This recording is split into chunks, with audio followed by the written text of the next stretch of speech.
ओम शांति। भारत एक धार्मिक देश है जहाँ समय प्रति समय त्योहार पर्व उत्साह से मनाया जाता है। अभी हम सभी ने दिवाली मनाई, भैया दूज का त्यौहार मनाया और अभी आने वाले समय में छठ पूजा शुरू हो गया। छठ की पूजा करते हैं, सूर्य देवता की पूजा करते हैं, सूर्य को अर्घ देते हैं, माँ छठ की उपासना करते हैं। इन सभी के पीछे वास्तविक रहस्य भी है।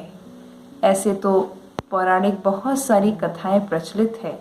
कहा जाता है सूर्य पुत्र कर्ण अपने पिता के बहुत बड़े उपासक थे। घंटों बैठ के वो तपस्या करते थे, जल में खड़े होकर अर्घ्य सूर्य को देते थे। साथ साथ द्रौपदी पांडवों की दीर्घ आयु के लिए और स्वस्थ आयु और साथ में स्वस्थ जीवन जीने के लिए सूर्य देवता की उपासना करती थी।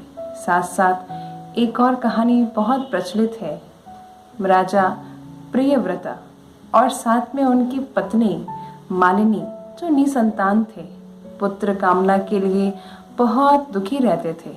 तभी ऋषि कश्यप ने उनको एक सलाह दिया कि आप पुत्र प्राप्ति के लिए यज्ञ करें। यज्ञ करने के पश्चात मालिनी को प्रसाद के रूप में खीर खाने को दिया। कश्यप ऋषि ने खीर तो खा लिया और साथ में पुत्र की उत्पत्ति भी हुई, लेकिन पुत्र जो पैदा हुआ वो जिसमें प्राण ही नहीं था, जीवन ही नहीं था। रानी बहुत दुखी हो गई और साथ में राजा उस पुत्र को लेकर जब वो विसर्जन के लिए गए, पुत्र को भगवान के पास लेके गए कि भगवान आपने पुत्र तो दिया लेकिन उसमें जीवन नहीं दिया। बहुत दुखी हो गए और अपने प्राण की आहुति देने के लिए वो तत्पर हो गए। तभी षष्ठी माँ, जिसको हम लोग उसको ठेठ हिंदी में छठ माँ कहते हैं, तो माँ षष्ठी प्रकट होती है और कहती है कि तुम्हें अगर पुत्र की कामना कर रहे हो तो माँ षष्ठी की तुम आराधना करो, उनकी पूजा करो, तब माँ षष्ठी प्रसन्न होकर तुमको पुत्र लाभ देंगी। तो राजा अपने मन से अपने श्रद्धा पूर्वक माँ षष्ठी की पूजा करना शुरू कर दिए, उपासना करना शुरू कर दिया, व्रत रखना शुरू कर दिया और उसी के फलस्वरूप उनको पुत्र की प्राप्ति हुई। ये तो बहुत सारी कथाएं कहानियां हम सुनते आए हैं, लेकिन इन सभी के पीछे वास्तविक रहस्य क्या है ये जानना जरूरी है।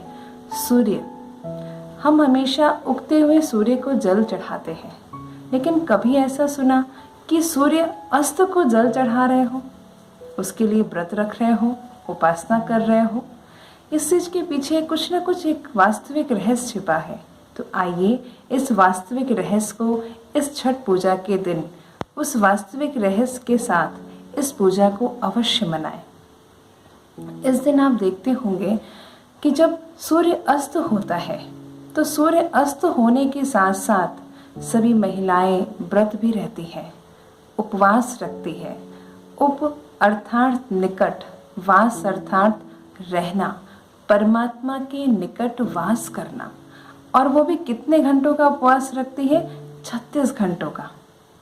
कि 36 घंटों का उपवास रखती है कि वो 36 गुणों से भरपूर रहे।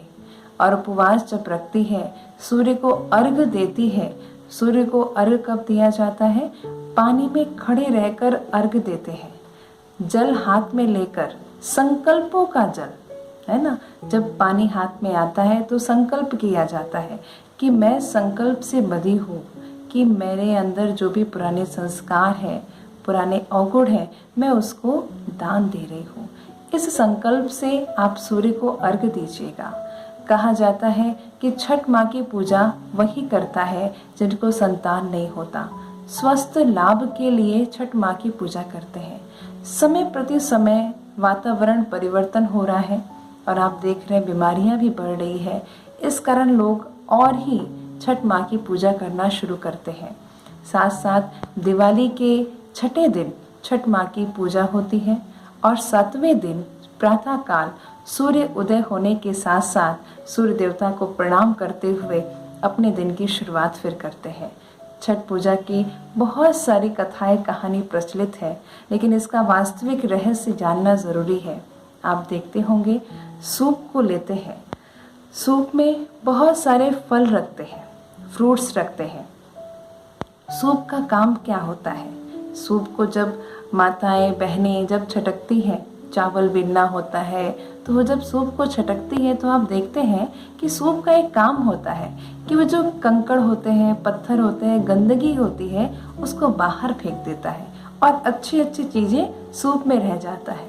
तो कहने का तात्पर्य ये है कि हमारे बुद्धि रूपी जो सूप है उसमें भी गंदगी चीज़ें बाहर निकल जाए और स्वच्छ चीज़ें, अच्छी बातें हमारे बुद्धि में रहे।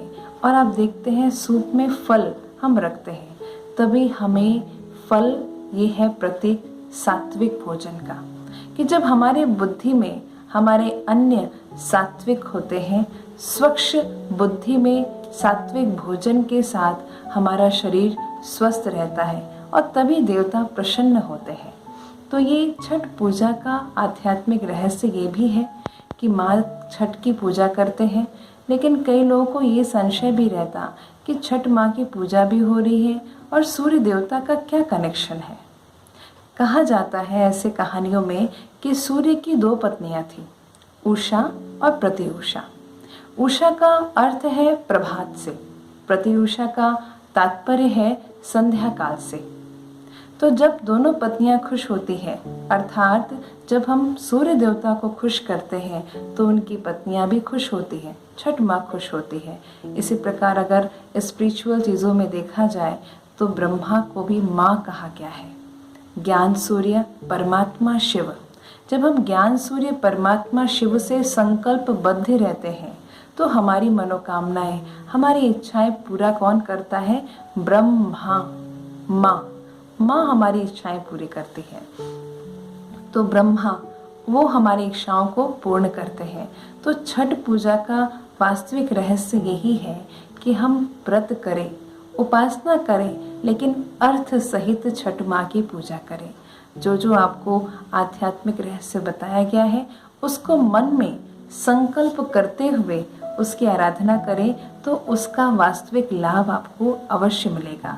छठ पूजा के दिन आप देखते हैं घर की सफाई करते हैं, मन को स्वच्छ रखते हैं, बच्चों के लिए करते हैं, तो हर कोई कर सकता है।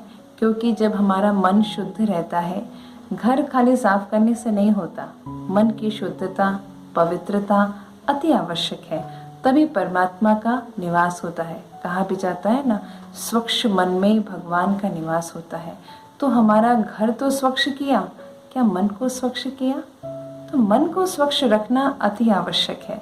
तो इस छठ पूजा को स्पेशल बनाने के लिए और छठ माँ को प्रसन्न करने के लिए और जीवन में महान परिवर्तन लाने के लिए इस बार छठ पूजा को स्पेशल बनाएं, आध्यात्मिक और वास्तविक रहस्यों के साथ मनाएं, तो आपको छठ पूजा का लाभ अवश्य प्राप्त होगा।